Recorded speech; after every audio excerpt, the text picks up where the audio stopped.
Datero FM, la fuerza del norte. Hay harta información, tanto nacional e internacional, y uno de ellos tiene que ver con una movilización por más de 50 días que ahora debe generar la recalendarización de las clases. Me refiero a la paralización de los profesores, que por más de 50 días estuvo en vilo a la educación pública de nuestro país. Y la pregunta que se hace es: ¿qué ganó el Colegio de Profesores con esta paralización? ¿Y quién ganó? ¿Ganó solo la directiva del Colegio de Profesores? ¿De verdad ganaron las bases? Esa es una muy buena reflexión, una buena pregunta, Enrique. Particularmente porque tenemos que ver que en la huelga de los profesores, a diferencia de la huelga de las panaderías o la huelga de, no sé, de algún servicio público, el arrastre que se hace respecto a la presión política y social que se obtiene con esto es cuestionable, en el sentido que, entendiendo que las protestas, que los conflictos son propios de la democracia, uno siempre tiene que preguntarse lo que tú señalas, digamos, quién gana, quién pierde con esto. Y la verdad es que, más allá de examinar o analizar la parte de encimita, lo que se ve, a lo que se discute, lo que sale en los diarios, uno tiene que irse al fondo del asunto y establecer dos criterios, o tal vez tres, Enrique, que me parecen interesantes a mí para poder poner de cara a nuestros distinguidos auditores y auditoras. Es que, más bien, ¿qué persigue un gremio tan importante como el gremio de profesores? Finalmente, de una contribución a una discusión nacional respecto de aspectos muy cuantitativos o muy cualitativos también, si tú quieres, respecto a cuáles son lo que busca en esta oportunidad, cuál era el objetivo. Y el objetivo era bastante interesante respecto a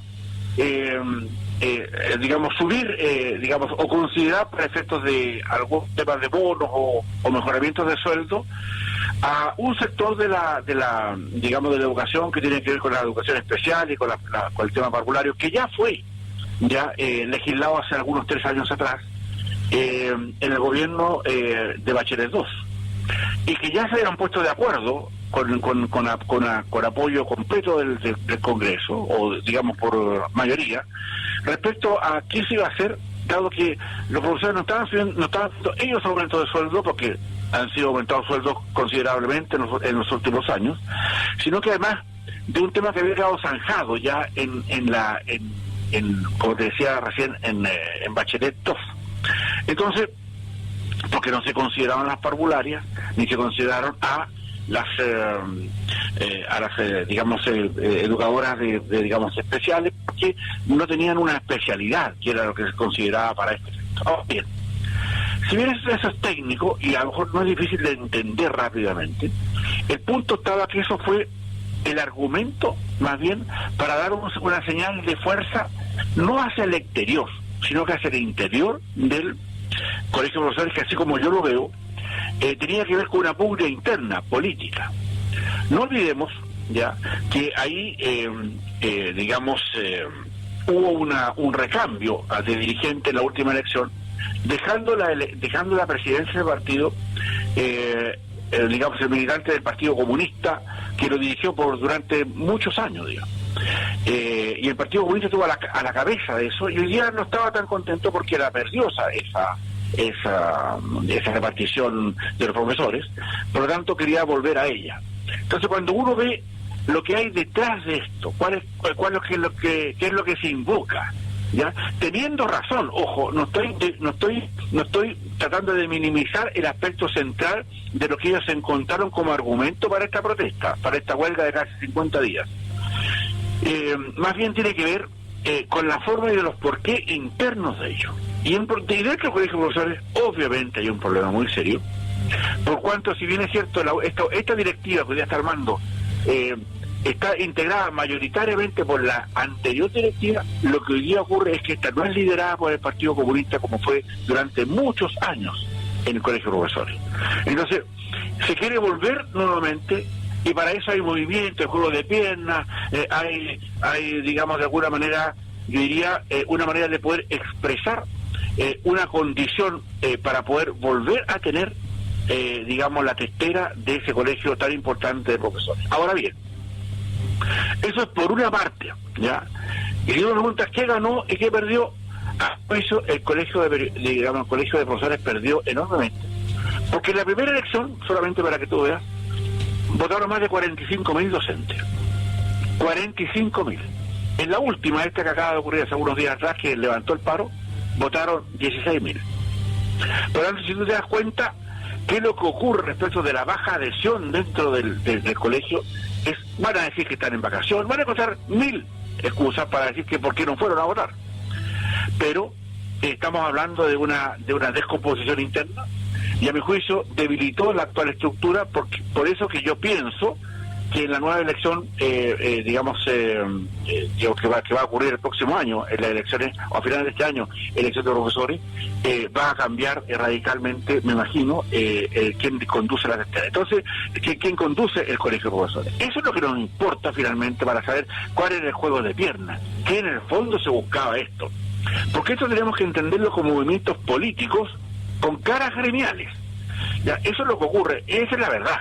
¿Te fijas? Entonces, la pugna política interna, que quién dirige, quién maneja la billetera del colegio de profesores, porque, digámoslo, cuando uno se mete a observar la cantidad de recursos que maneja los colegios de profesores en general, las instituciones o las gremios, no son menores, digamos. Y por eso que esa billetera, quien la maneje, quien te la testera maneja esa billetera, y esa billetera es altamente apetecible por muchos. Insisto que esto no quiere bajarle, distinguido Enrique, bajarle la mirada al proceso, gremial del colegio de profesores. Ahora bien, ¿quiénes pierden? Aquí el tema ya cada vez más delicado, porque aquí estamos hablando de una circunstancia que no se ve, y porque no le preguntamos a los más de 600.000 hogares. 600.000. Imagínate el escándalo que ha quedado, con justa razón, en Osorno, donde estaban solamente vinculados 200.000 personas. Aquí estamos hablando de 600.000, 3 veces más el tema de Osorno, ¿ya? Para ver que niños no fueron a clase durante casi 2 meses, no recibieron muchas veces las condiciones que se reciben en los colegios públicos, de alimentación, en muchas cosas así, siendo un problema enorme para una cosa. Yo diría que se podría haber buscado otras condiciones para haber mejorado eso. Yo entiendo finalmente que la presión política es importante, pero cuando la presión política afecta a alumnos, y no estamos hablando de alumnos que pagan colegios particulares, ya, como son muchos, de las personas que dirigen estos movimientos y apoyados particularmente por parlamentarios o autoridades que no tienen sus hijos en el colegio público. No, pues esos colegios públicos no son para todos, no son para la élite. Esos colegios públicos son para los carenciados, para los que tienen menos recursos, para los que tienen que ir a pagar una educación mala. Entonces, el daño que se produce, más aún para los más carenciados, que no fueron a clase por 50 días y que los van a recuperar y que le dan un cuento, lo mismo va a hacer con los paros en las universidades estatales, por ejemplo, también. Muy parecido el caso. Entonces uno se pregunta, Enrique, si finalmente quién gana y quién pierde en esto. ¿Te fijas? O sea, claro, estamos en democracia, tenemos de hacer huelga. La democracia es así. Ya recuerdo como contrapartida que en China ya no hay huelgas, no hay gremios, no hay paralización, no hay. ¿Y por qué no puede haber nomás? Porque no hay democracia. Aquí donde hay democracia se pueden hacer esas cosas, no podemos dar esos lujitos. Pero cuando tú hablas de carenciados, cuando personas de menores recursos no pueden pagar una mejor educación y tienen que, por obligación, que llevar a sus hijos a colegios públicos más de mala calidad, porque ¿quién podría discutir eso? Que los colegios públicos son en general o en su gran mayoría de mala calidad.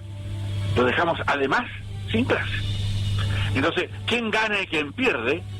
Obviamente acá han perdido más de 600.000 alumnos que no pudieron ir a clase y que esa clase jamás van a poder ser recuperadas, nunca más.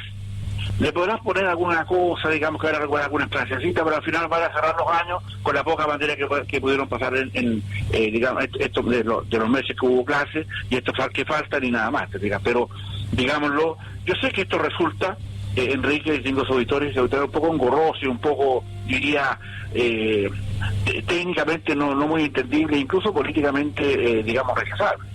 Pero es una opinión que se basa en hechos reales. Lo que te estoy diciendo no es lo que sale para la prensa, no es lo que sale para la foto, no es para la lucha.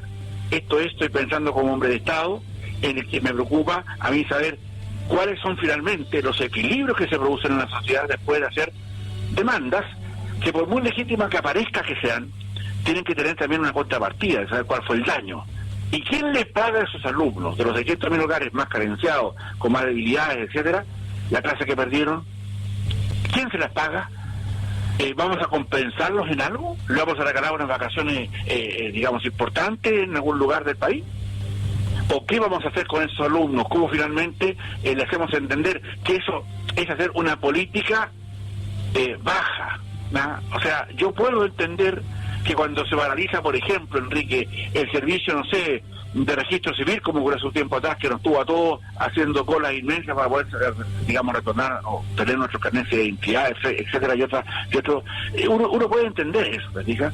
Pero cuando son las propias circunstancias que, digamos, que apuntan a un daño incalificable, yo creo que hay que entenderlo de otra manera. Ahora, digámoslo también, para efecto de una ecuanimidad, que la democracia es así, ¿ya? Y tiene estos defectos. Y nosotros tenemos que entenderlo como un hecho de la democracia. Entonces entendamos también que la democracia también exige ciertos rigores, ciertas digamos, consistencias para poder entender a quiénes más se daña. Pero justamente hoy día, a mi juicio, aquí han perdido todos. El colegio de profesores ha quedado deslegitimado. Votaron 45.000 en la primera elección, 16.000 en la última. Mira la diferencia.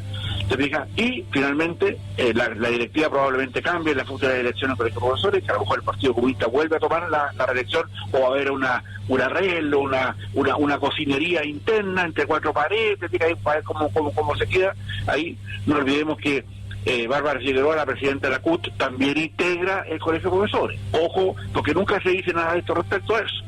Sin embargo, a mi juicio, esto tiene que cambiar. Creo que hay que hacer una nueva, digamos, distribución, una manera en cómo se enfrentan los conflictos sociales, de tal manera que el daño, habiéndolo, porque en democracia tenemos que pagar los costos de la democracia, y ese es el costo.